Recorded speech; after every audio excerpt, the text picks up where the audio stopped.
जय माता दी सभी को। हर हर महादेव। आज मैं तंत्र में कुछ विशेष चीज़ें बताने जा रही हूँ और कुछ चीज़ों की जानकारी दूंगी।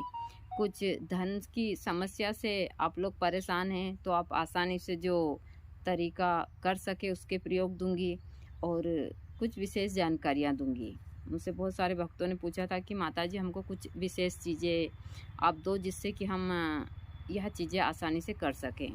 सबसे पहले मैं आप लोगों को एक छोटा सा टोनका बताती हूँ और आज इस पर बात करेंगे।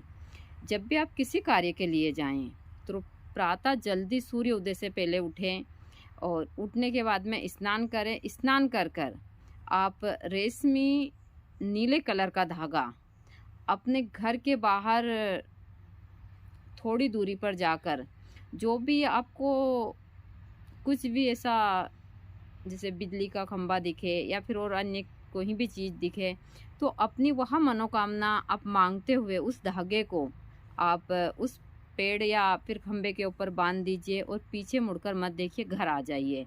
फिर आप स्वतः अपने काम के लिए कार्य से निपट कर जा सकते हैं। इससे आपका कार्य जरूर हो जाएगा। दूसरा, जब भी आप कार्य के लिए घर से बाहर जाते हैं, चाहे आप मोटरसाइकिल पर जाएं या फिर आप 4 व्हीलर में जाएं, तो आप अपने साथ में ज़्यादा नहीं तो 5 नींबू लेकर ज़रूर जाइए। जैसे ही आप चौराहे पर जाते हैं आप एक नींबू वहाँ फेंक दीजिए। दूसरा नींबू आप नदी मिलती है तो नदी में अपनी जो भी मनोकामना है वो मांगते हुए फेंक दीजिए।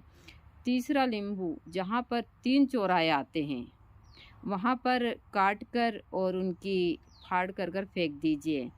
चौथा नींबू आप जब अपने कार्य से थोड़ी सी दूरी पर रहें वह नींबू अपने सच्चे मन से मनोकामना मांगते हुए अपने ऊपर से 21 बार उतार कर और किसी ऐसी स्थान पर फेंक दीजिए जहाँ कोई नहीं देखे और एक नींबू अपने पास ही रख लीजिए। आप 4 नींबू की 4 क्रिया कर लीजिए, एक नींबू पास में रख लीजिए। यह कार्य आप करते हैं तो आपका कार्य स्वतः ही हो जाता है। ये छोटे छोटे से तंत्र के टोन के हैं लेकिन काफ़ी प्रभावशाली है।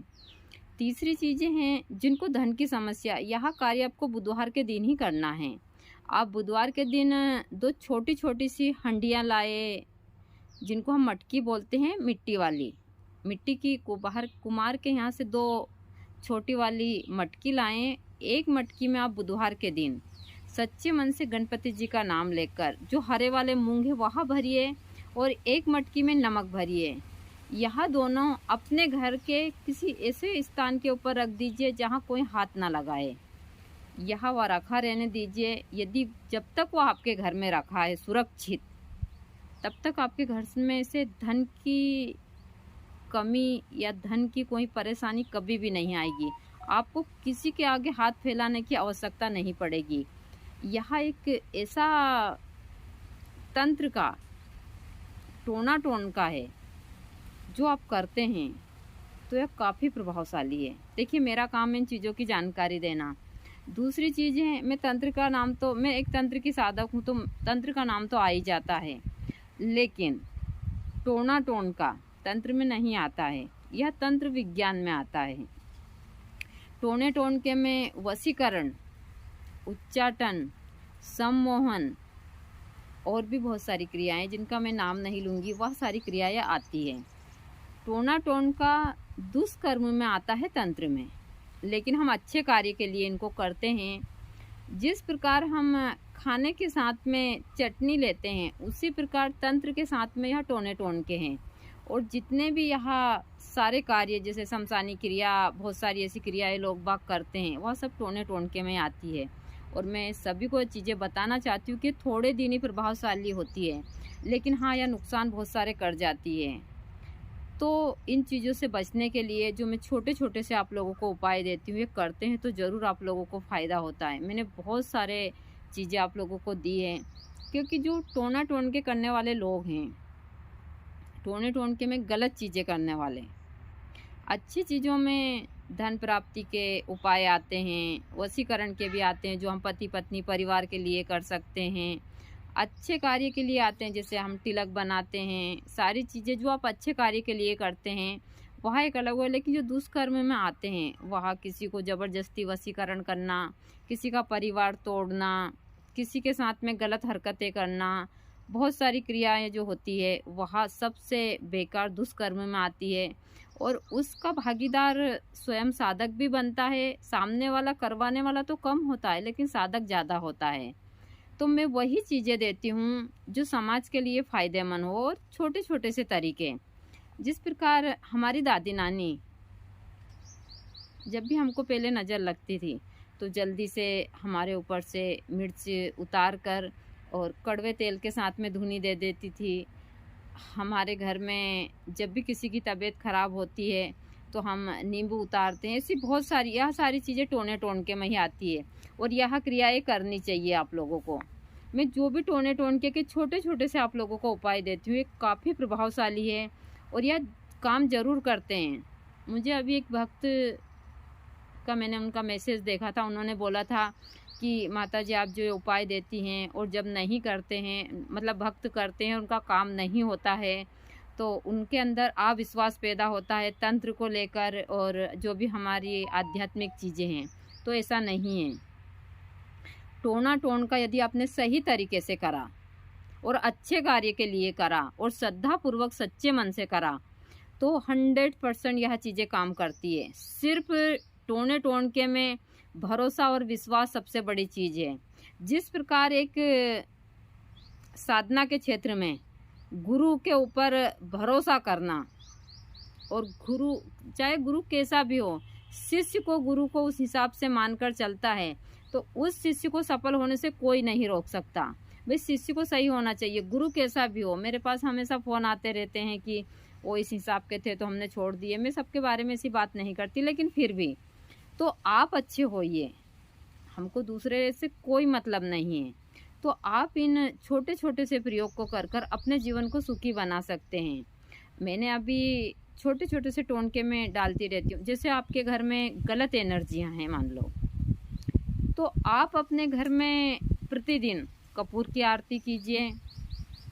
घर के बाहर संध्या के समय शुद्ध देसी गाय के घी का दीपक बनाकर, और ज़्यादा हो सके तो आप गोबर का दीपक बनाइए, उसको रखिए।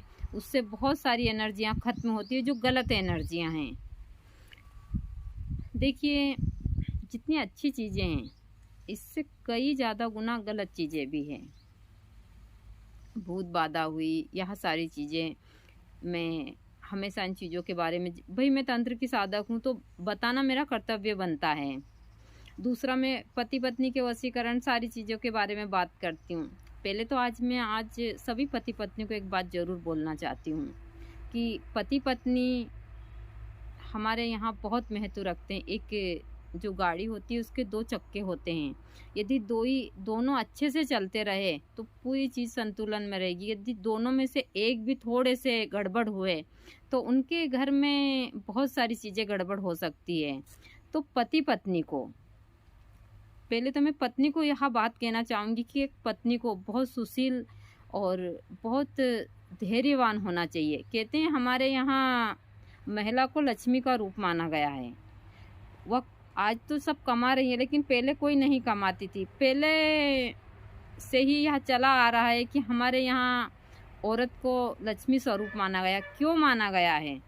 जब पति बाहर से आता है तो वह करुणा भाव से उसकी सारी चीज़ें करे, घर में चिक चिक ना हो, घर में लड़ाई झगड़ा, जिस घर में लड़ाई झगड़ा होता है वह घर स्वतः ही नर्क के समान हो जाता है।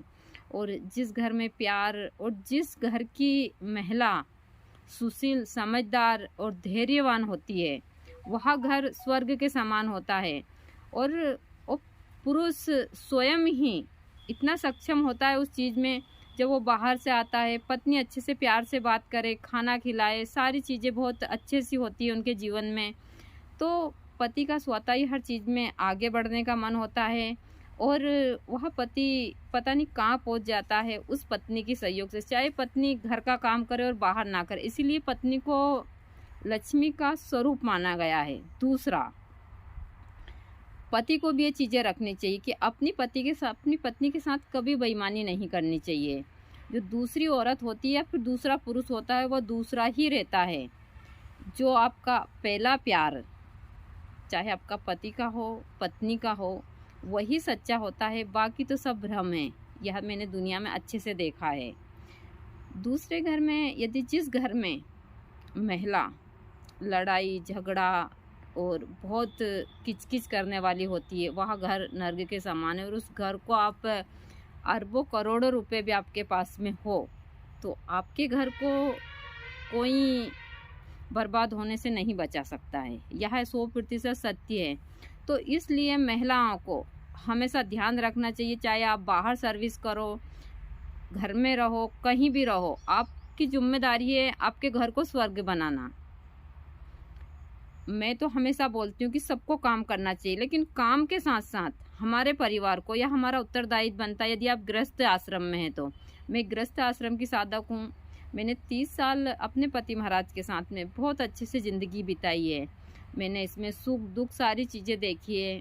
मैं अपने मुँह से नहीं कहूँ, लेकिन मेरे पति महाराज जो थे वह सबके सामने मेरी बहुत तारीफ़ करते थे। अकेले में कुछ गलती होती तो वह अकेले में ही मुझे डांटते थे। उन्होंने तो मुझे एक जिस प्रकार माँ बाप अपनी बच्ची को बड़ा करते हैं, उसी प्रकार आज मेरे गुरु महाराज ने मुझे तैयार किया, मेरे पति देव ने। और आज मैं आप लोगों के सामने सारी चीज़ें उनकी ही बदौलत, मैं जो कुछ हूँ सिर्फ अपने पति की बदौलत हूँ। मैं इतनी भाग्यशाली स्त्री हूँ, लेकिन उसके साथ साथ मेरा दुर्भाग्य भी है कि आज वो मेरे साथ नहीं है। शायद मेरी चीज़ों में कहीं कमी है अभी, तो मैं इस चीज़ को पूरा कर रही हूँ। कहीं मुझसे कहीं चूक हुई होगी, वहाँ तो बहुत अच्छे इंसान थे, लेकिन मुझसे कहीं चूक हुई होगी जो आज वो मुझसे दूर है। मैं खुलकर बोल सकती हूँ कहीं भी तो मेरी गलती होगी, जिसके कारण मैं उनसे इतनी दूर हूँ। आज बिन पानी की मछली की तरह मैं तड़प भी रही हूँ, ऐसा नहीं है। मैं खुलकर बोलती हूँ इन चीज़ों को। तो मैं सभी से बोलती हूँ कि यह महिला का हाथ में ही होता है कि उसके घर को स्वर्ग बनाए या नर्क बनाए। और पति का भी उत्तरदायित्व बनता है अपने परिवार के प्रति कि वो ना तो दूसरी महिला के चक्कर में खुद पड़े, ना अपने परिवार को पड़ने दें। और जो लोग भी इन चक्करों में पड़ चुके हैं, आप निकल आइए। यह सिर्फ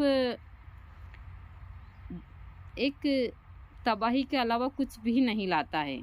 तो मैं ऐसी बहुत सारी चीज़ें आगे भी आप लोगों को देती रहूँगी जब तक इस शरीर में हूँ, और आप लोगों की मदद करती रहूँगी। जय माता दी सभी को। हर हर महादेव।